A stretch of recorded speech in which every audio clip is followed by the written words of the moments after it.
தன்னம்பிக்கை இருந்தால் நம்மால் எதையும் சாதிக்க முடியும். என் பேர் அமலா பிரீத்தி. நான் இங்கே நங்கநல்லூரில் வசிக்கிறேன். என் கூட அம்மா இருக்காங்க. எங்கள் அப்பா 2006 இறந்துட்டாங்க. நான் by birthday bone problem osteogenesis imperfecta இந்த பிரச்சனையினால் பாதிக்கப்பட்டு தான் நான் பிறந்தேன். பிறக்கும்போது எனக்கு டாக்டர் சொன்னது என்ன அப்படின்னா, இவங்களை ஓரமாக ஒரு இடத்துல பாய் போட்டு படுக்க வச்சு நீங்கள் பார்த்துக்கலாம். ஏன்னா இவங்க எலும்பு வந்து சாக் பீஸ் மாதிரி இருக்கும். ஸோ ரொம்ப நீங்கள் ரஃப்பாலாம் ஹேண்டில் பண்ண முடியாது அப்படின்னு சொன்னாங்க. ஆனால் அப்பா இல்லை நாங்கள் பார்த்துக்குறோம் அப்படின்னு சொல்லி எனக்கு இந்த பிரச்சனை இருக்குங்கிறதே அம்மாவுக்கு 8 மாதம் இருக்கும்போது தான் கண்டுபிடிச்சாங்க டாக்டர்ஸு. கண்டுபிடிச்சி அதுக்கப்புறம் பிறந்து ஒரு 5 வயசு வரைக்கும் நான் ஸ்கூலுக்கெல்லாம் போகவே இல்லை. எனக்கு வந்து அங்கே எங்கேயும் அனுப்ப முடியாது. அடிக்கடி போன் ஃப்ராக்சர் ஆகிடும். அதுக்கப்புறம் அதுவே சேர்ற வரைக்கும் படுக்கையில் தான் இருப்பேன். லைட்டாக இப்படி தட்டிட்டா கூட எலும்பு உடஞ்சிரும். அதான் என்னுடைய அந்த பிறந்ததுலேருந்து 5 வயது வரைக்கும் என்னுடைய நிலமை. அதுக்கப்புறம் நாட்கள் செல்ல என்னை டியூஷனில் வச்சு படிக்க வச்சாங்க ஒவ்வொரு கிளாஸாக எங்கள் அப்பா. ஏன்னா எங்கள் அப்பாவை பொறுத்த வரைக்கும் என்னென்னா, என் கையில் எப்படியாவது ஒரு டிகிரி சர்டிஃபிகேட் வாங்கி கொடுத்துடணும் அப்படின்னு சொல்லி அவங்க தான் ரொம்ப பாடுபட்டவங்க. ஸோ அதுக்காக இது பண்ணும்பொழுது அதுக்கப்புறம் 10th முன்னாடி ஒரு 6th ஸ்டாண்டர்டுக்கு அப்புறம் தான் ஒருத்தவங்க கொடுத்தாங்க சஜஷன், வீட்டிலே இருந்து படித்தோன்னா எந்த ஒரு ப்ரூஃப்மே இருக்காது, ஸோ அதனால் நீங்கள் ஸ்கூலில் சேருங்க அப்படின்னு சொல்லி என்னை பல்லாவரத்தில் இருக்கிற saint Teresa girls higher secondary school அங்கே சேர்த்தாங்க. அங்கே படிச்சுட்டு 10th ப்ரைவேட்டாக எழுதினேன். வீட்டில் வந்து படிச்சுட்டு எனக்கு டியூஷன்லாம் அரேஞ்ச் பண்ணுவாங்க எங்கள் அப்பா. அப்படி சொல்லி கொடுத்து படித்து எழுதினேன். 10th 72% வாங்க முடிஞ்சது. அதுக்கப்புறம் பார்த்திங்கன்னா எனக்கு வந்து அப்போது அந்த சமயத்தில் 2005 வந்து பார்த்திங்கன்னா 4 இங்கே அண்ணா யூனிவர்சிட்டியிலேருந்து ஒரு பிரான்ச்சு தமிழ்நாடு ஓப்பன் யூனிவர்சிட்டின்னு ஒன்று ஓப்பன் பண்ணியிருந்தாங்க. அதில் பார்த்தீங்கன்னா +1 +2 முடிக்கலனாலும் ஒரு என்ட்ரன்ஸ் எக்ஸாம் மாதிரி எழுதிட்டு அங்கே தமிழ்நாடு ஓப்பன் யூனிவர்சிட்டியில் பிசிஏ சேரலாம் அப்படின்னு சொல்லி ஏற்படுத்தியிருந்தாங்க.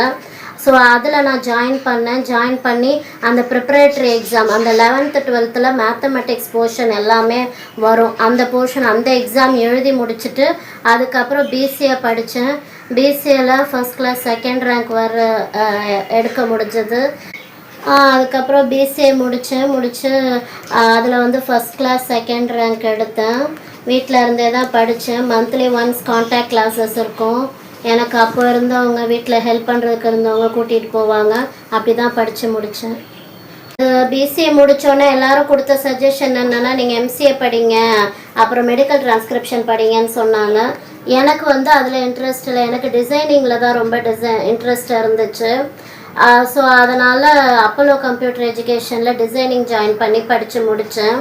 அதுக்கப்புறம் படித்து முடிச்சிருந்தேனாலும் அந்த டிசைனிங்கில் நல்லா ஒரு பர்ஃபெக்டாக கொடுக்கணும், நல்ல ஒரு அவுட்புட் கொடுக்கணும். நிறைய நாள் ட்ரைனிங் எடுத்திருக்கேன். செல்ஃபாக ட்ரை பண்ணேன், டிசைன் பண்ணி பார்த்தேன். அது மாதிரி பண்ணிவிட்டு இப்போ பேம்ப்ளெட்டு, ப்ரௌச்சர்ஸு, இந்த மாதிரி இது லோகோ, விசிட்டிங் கார்டு இதெல்லாம் டிசைன் பண்ணி கொடுக்குறேன். பிசிஏல படிக்கும் பொழுது கவர்னர் அப்போ சுர்ஜித் சிங் பர்னாலா இருந்தாங்க. அவங்க வந்து நான் பிசிஏல ஃபர்ஸ்ட் கிளாஸ் 2nd ரேங்க் வாங்கினேன்றதுக்காக அவங்க அந்த அவார்டு கொடுத்தாங்க யூனிவர்சிட்டியில். அதுக்குன்னு என்ன பண்ண முடியும், வேலை போய் தான். அதுக்கப்புறம் universal mission for special need அதுலேருந்து பெஸ்ட் டிசபிலிட்டி, அதாவது டிசபிலிட்டியாக இருந்தாலும் அவங்களாலேயும் நல்ல ஒரு வேலையை செய்ய முடியும், ஒரு பர்ஃபெக்ட் அவுட்புட்டை கொடுக்க முடியுன்றதை பாராட்டி எனக்கு கொடுத்தாங்க. இந்த அவார்டை நம்ம சென்னையில் இருக்க ஐயா ஏடிஜிபி ஸ்ரீகாந்த் ஐயா கையால் வாங்கினேன். அது எனக்கு ரொம்பவே சந்தோஷமாக இருக்குது. என்னோடய ஆம்பிஷன் என்னென்னா, எனக்கு அப்பா 2006 இறந்துட்டாங்க. ஆனால் அதுக்கு முன்னாடி எனக்கு நிறையா சொன்ன காரியங்களில் ஒரு முக்கியமான அட்வைஸ் என்னென்னா, நம்ம 4 பேருக்கு கொடுக்குற மாதிரி இருக்கணும், நம்மளுக்கு 4 பேர் கொடுத்து வாழக்கூடாது அப்படின்னு சொல்லுவாங்க. ஸோ அதனால் என்னோடய ஆம்பிஷன் என்னென்னா, நான் ஒர்க்கில் டெவலப் ஆகிறது மட்டும் இல்லாமல் என்ன மாதிரி இருக்கிற டிசபிலிட்டி யாராவது ஒருத்தருக்காவது நான் வேலை கொடுக்கணும், அவங்க இன்னொருத்தருக்கு கொடுக்கணும். ஏன்னா நம்ம உடலால் பலவீனமாக இருக்கிறது அது ஒரு விஷயம் கிடையாது.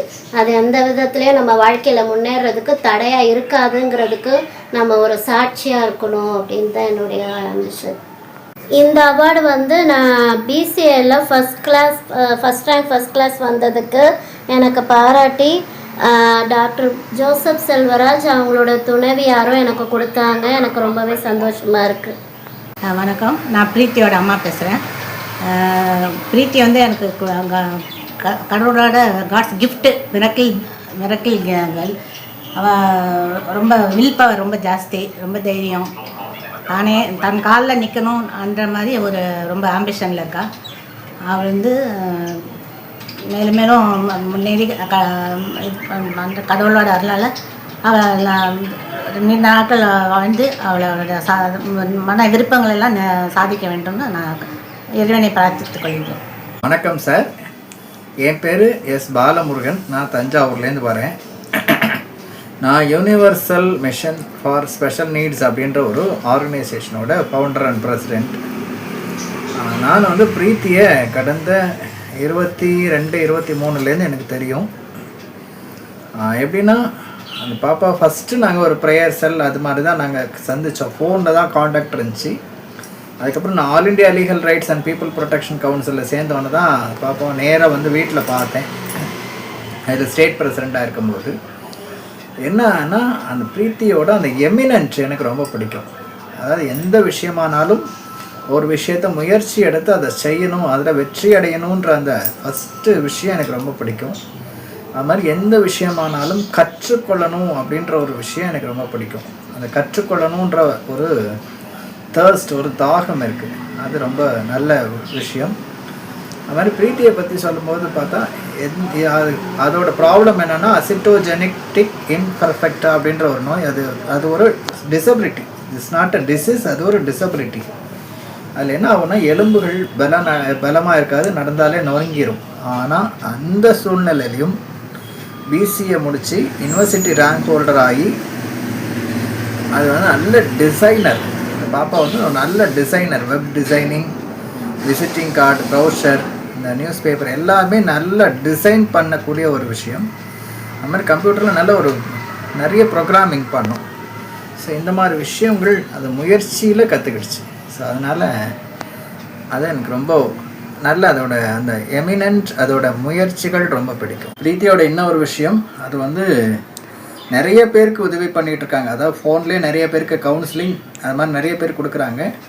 எங்கள் யூனிவர்சல் மிஷன் ஃபார் ஸ்பெஷல் நீட்ஸ்ன்ற ஆர்கனைசேஷனில் அவங்க ஜாயின்ட் செக்ரட்டரியாக இருக்கிறாங்க. அது எனக்கு என்னென்னா இந்த பிள்ளையை பார்க்கும்போது ரொம்ப பெருமையாக இருக்குது. ஏன்னா இந்த சூழ்நிலையிலையும் இன்றைக்கி நல்ல லெவலில் அவங்களோட ஆம்பிஷன், அவங்களுடைய ஒர்க், அவங்களோட பர்ஃபார்மன்ஸ் எல்லாமே நல்ல லெவலில் இருக்குங்கும் போது நிறைய எந்த ஒரு உதவியும் யாருடைய சப்போர்ட்டும் இல்லாதபடி இருந்தாலும் தனியாக நின்று சாதிக்கிறோம் அப்படின்ற ஒரு விஷயத்தில் அந்த பிள்ளை எனக்கு ஒரு நல்ல ரோல் மாடல். அதுதான். தேங்க்யூ. தன்னம்பிக்கை இருந்தால் நம்மால் எதையும் சாதிக்க முடியும். லைக் பண்ணுங்க, ஷேர் பண்ணுங்க, கமெண்ட் பண்ணுங்க, மறக்காம சப்ஸ்கிரைப் பண்ணுங்க.